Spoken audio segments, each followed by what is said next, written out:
Hey, Paul here for Retro Gaming Arts, and we got this little core graphics sent to us to RGB mod, which we did, but inside, this little region switch was very, very interesting, and it's somewhat of what I would call a vintage mod. So, let's go take a look at this exact unique region mod. So here's the core graphics with its region switch. As you see, the region switch is kind of sticking, so later on we'll slap some lithium grease in it and fix that up. But let's take a look at the switch. So here we go. Here's the switch for the region mod, and this is an 8 PDT switch, and let's take a closer look and see how it works. So you see you got the little metal arm that's switching between which side of the switch is in use. It's very similar to the NES tray, where when you push it down you have that little metal piece that engages where the tray is, whether it's down or up. So that's what that reminded me of. So let's remove the hue card slot and then see exactly how this thing is soldered to the hue card slot. And then I'll explain that, because it's rather simple, but this is like a very old school way. And here's the solder work. Now, we're not here to point out their solder work and say, oh, look at that, look how terrible that is. That's not what I'm about, and I don't think anybody should ever do that, ever. You should only be trying to point things out to help somebody improve, but that's not what we're here for. We're just here because we want to look at this crazy switch, and we want to look at the old school mod work. So here you see how half of it's going to the top and half's going to the bottom. And the reason for that is because on the hue card slot for the TurboGrafx and the PC Engine, the only difference is they had those data lines switched. So for the PC Engine, the lines will be coming from the top for the data, and then for the TurboGrafx, it'll be coming from the bottom. So this switch is just flipping and flopping which one it's reading. So when you put it in for PC Engine games, you press it, and then it's going to be reading from the PC Engine pins, which are either on the bottom or the top.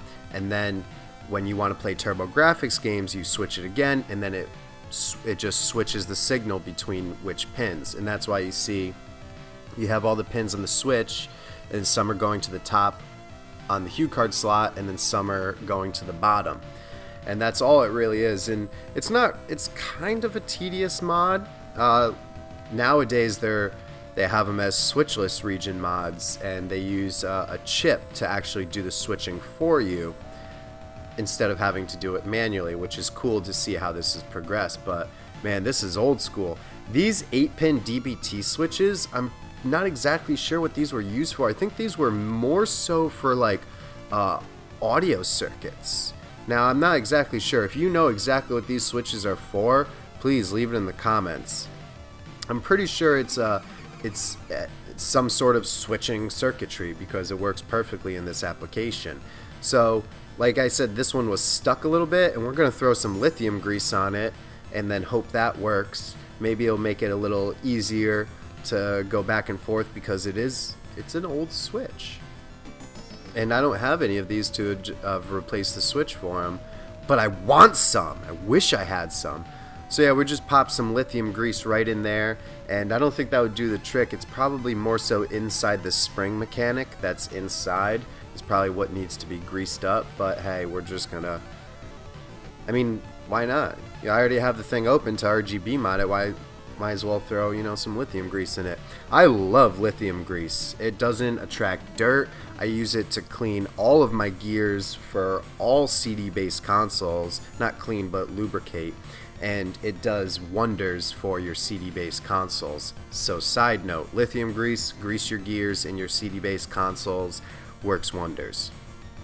So yeah, I just think it's really cool how they use this switch, and this is a very, very old mod, and then we're just going to screw it all back up together so we can get it out back for its rightful owner.